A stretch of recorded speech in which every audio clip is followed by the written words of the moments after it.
Okay, good afternoon, and thank you all for coming. My name is Kelly Sims Gallagher, and I'm Professor of Energy and Environmental Policy here at the Fletcher School. Before I introduce our first speaker, I just wanted to provide a little bit of context for those of you not from Fletcher. Just a quick introduction to the Fletcher School. It's founded in 1933. And we enroll about 350 students per year from all over the world. And after our graduates leave, they go back all over the world, and we presently have Fletcher alumni living and working in more than 130 countries around the world, in virtually every sector imaginable. We have several fields of study related to today's topic. The one that I'm housed within, the International Environment and Resource Policy field, but also, of course, Pacific Asia, our International Business Relations field. We have a number of classes that are taught in this space by many of the professors sitting here. Professor Everett on the oil economy or petroleum economy, Professor Muma, and Shinsuke Tanaka is teaching environmental economics. So many of the classes that we offer relate to today's topic. And we have two research centers as well.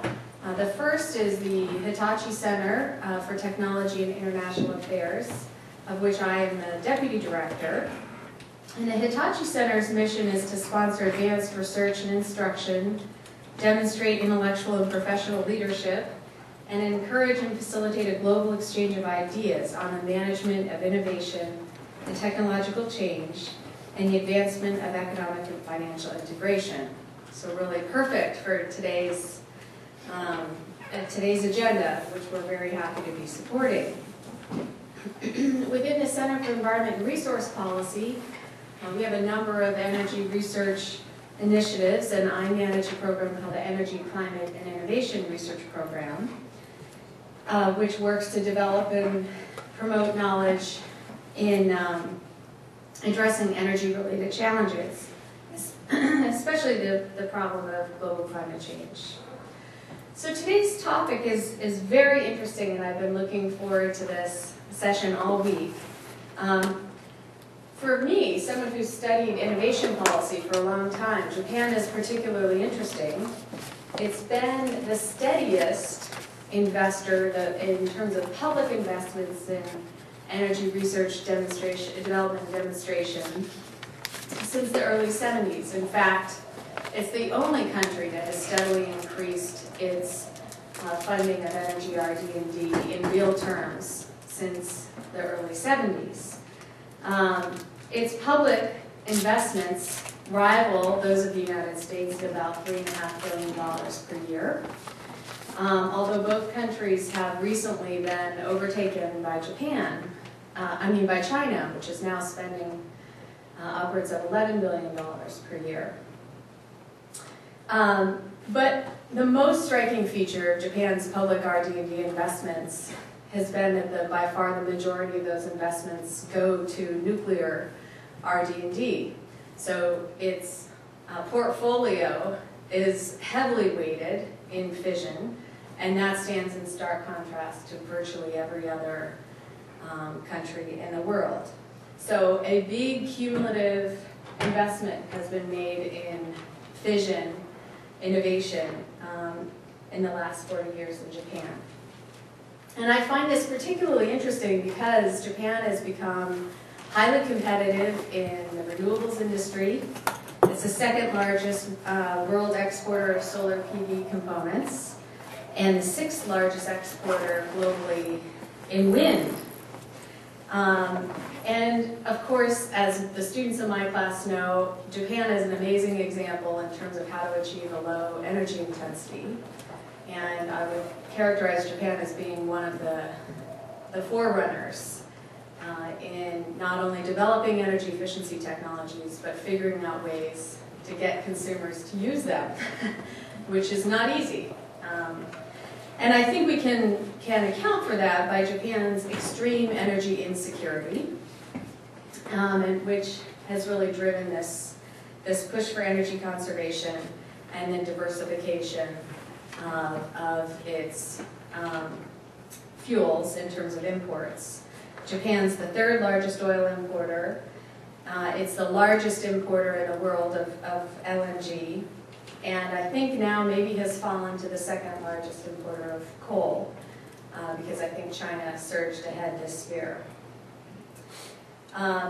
So despite these very high investments, nuclear RD&D investments, nuclear still only accounts for about a third of electricity generation in Japan. So we can see that there are some challenges with expanding, even before the tsunami, there were challenges with expanding a nuclear share in Japan's electricity supply. So as we look forward now, post-tsunami, I think it's even more interesting to think about what is the role that nuclear is going to play in Japan. And since Japan has been such a strong role model in all of the ways I've talked about already, the choices that Japan makes, I think, will be quite influential in other countries as well. So with that, I'd like to introduce our first speaker. Our first speaker is the Consul General of Japan, and he arrived in Boston earlier this year, only in January. And prior to this posting, he was Director General of the Secretariat for the Japan APEC meeting in Yokohama in 2010. In that capacity, he was responsible for all the preparations to host conferences for the heads of states and high-ranking officials for APEC. He has been in the Ministry of Foreign Affairs for 29 years and has served in the embassies of Japan, in Senegal, the OECD, in France, South Korea, and Russia, and various posts within Japan, including the Prime Minister's office. So Mr. Hikihara, please come to the podium and welcome.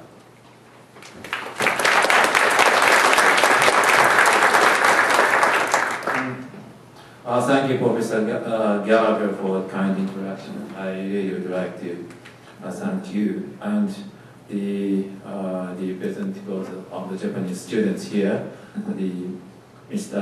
Ichisaka, Mr. Sugiyama, and Ms. Mizuhashi, the lecture school, for giving me this opportunity to take part in this important symposium. As was already said by Professor Gallagher, the Hitachi Center is a place where fresh ideas to foster economic or technological innovation can flow in an international setting. And on my way coming to this symposium, I also made a very innovative discovery. Let me tell you about it. This symposium is organized by Hitachi Center at the Tufts University, so it's HT. And my initials stands for, my name is Takeshi Hikihara, so TH. And one of the main speakers today, Professor Hirotaka Takeuchi, so HT.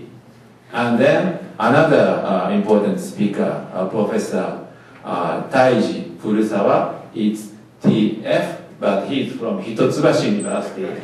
So again, T and H. Have you got anyone who has got a TH initial today?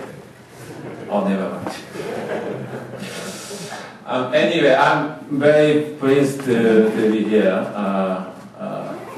to speak a little bit about the innovating for the future, following the Great East Japan earthquake.